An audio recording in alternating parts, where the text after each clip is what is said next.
Donald Trump's claim that he's riding an irresistible wave of nationalist enthusiasm might be convincing here in the hardcore Trump country of Evansville, Indiana. But the truth is that nationally, his average approval rating, about 40%, is the lowest of any president since Harry Truman 70 years ago. Plus, his devoted supporters are not the only team on the field this election season. Democrats don't have a standard bearer to rally around, so they find other ways to fire up their base.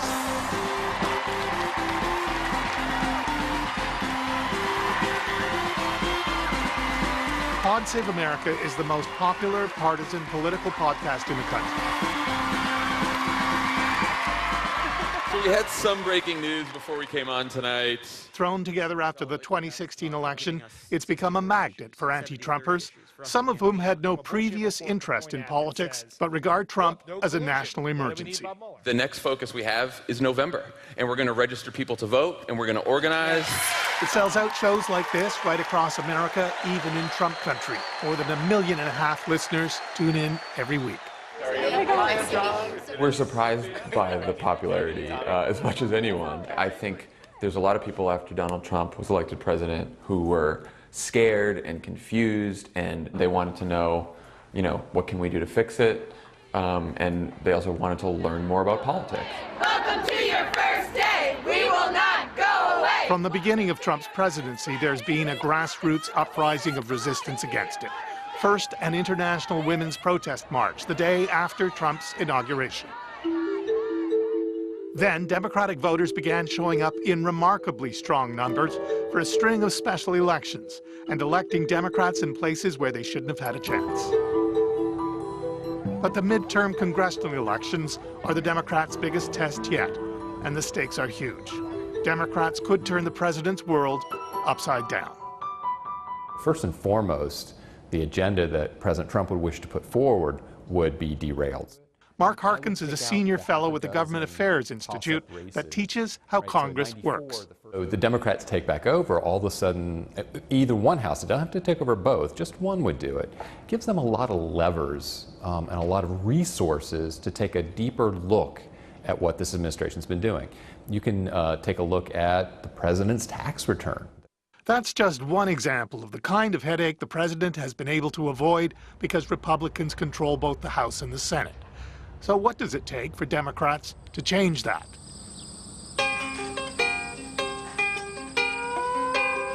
To win the House, Democrats have to pick up 23 more seats than they have now, and that means winning in places like Corn Country, Iowa.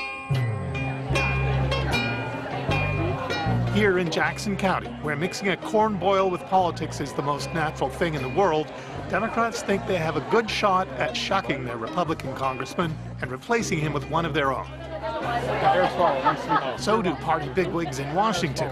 Rising stars such as Eric Swalwell are dropping in at little events like this to give some heft to the campaign. I see you on MSNBC all the time. I'm addicted to NBC. It's like getting us through all of it. It's like getting us all through this right and now. And everybody is just so sad, we hate that man so bad, and it's terrible. Swalwell is a California congressman known for regularly running down Donald Trump on the cable TV news shows.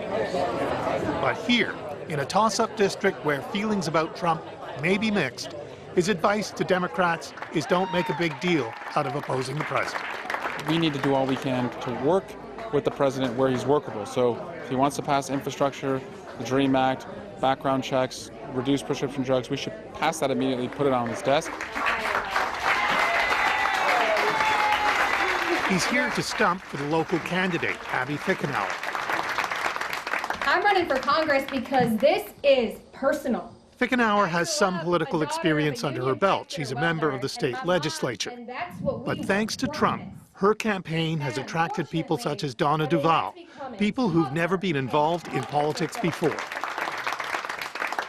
I woke up the day after the election and was devastated, or even the night, election night. I was watching MSNBC, expecting Hillary to win, and it kept looking worse and worse and worse.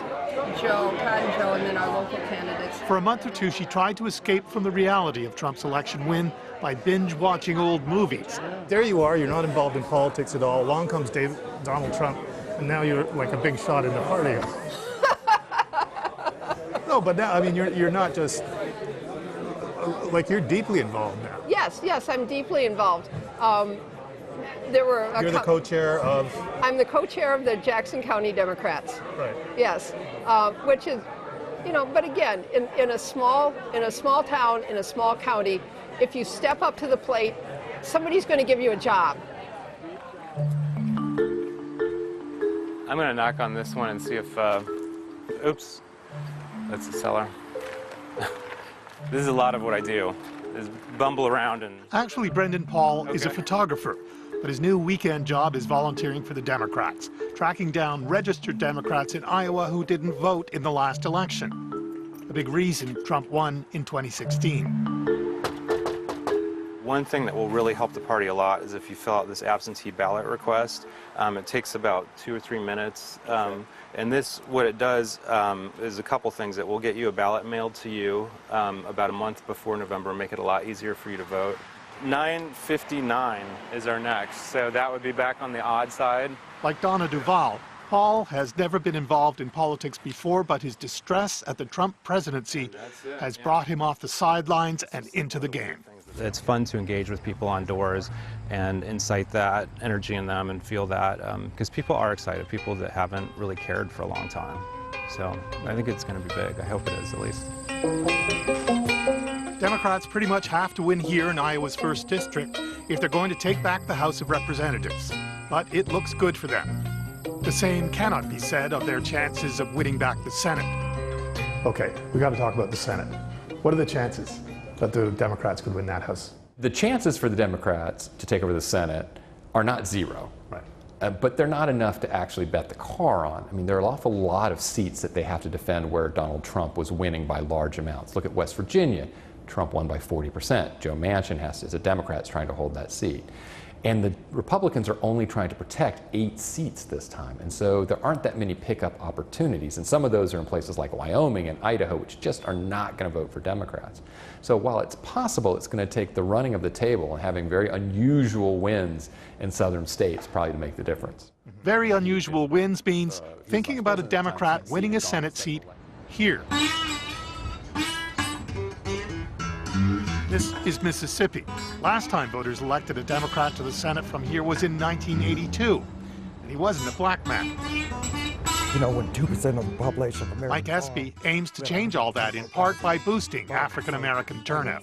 So we've looked at the turnout models. We know where these voters are in Mississippi. We know which ones have not voted since President Obama. If it sounds too crazy to think a Democrat could win here, consider what happened in Alabama last year. Democrat Doug Jones won a tight race for Senate where no Democrat had won since 1992.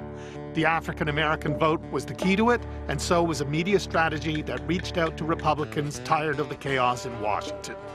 Campaign veteran Joe Trippi directed the Alabama media strategy. Now he's on board for the Espy campaign in Mississippi. I didn't know Mike Espy would be a candidate when I thought Mississippi was possible.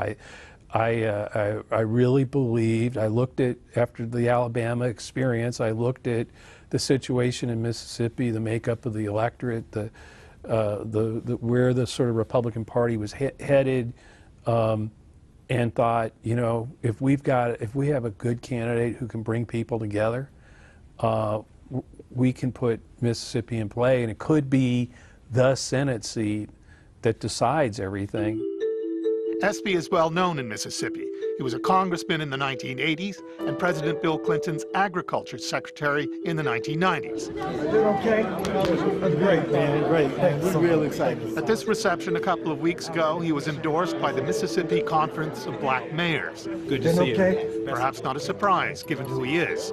But it's something that no other Democrat has had, and all these mayors had their own little political machines to put in the field for him. Plus, there is a significantly higher percentage of African-American voters in Mississippi than there was in Alabama. The race here is looking like a tight one, a toss-up, which is a good thing for Democrats if the midterms turn into a wave election for them. What's a wave? How do you define a wave? In essence, it is when you have a whole lot of toss-up seats, they all go one direction. That's what defines a wave. Because normally you would think in a toss-up seat, it would go one way or the other, and you'd split them down the middle. What we find in our elections oftentimes is all of those toss-ups go to one side or the other. That's defined as a wave. And we're back! To be at a Pod Save America show is to feel like you're inside the Democrats' blue wave, and that can be misleading. Filling an old music hall with Democrats is no way to estimate Election Day turnout. Still, Trump is what has stirred this up, and that might not be a good omen with the November elections increasingly viewed as a referendum on his presidency.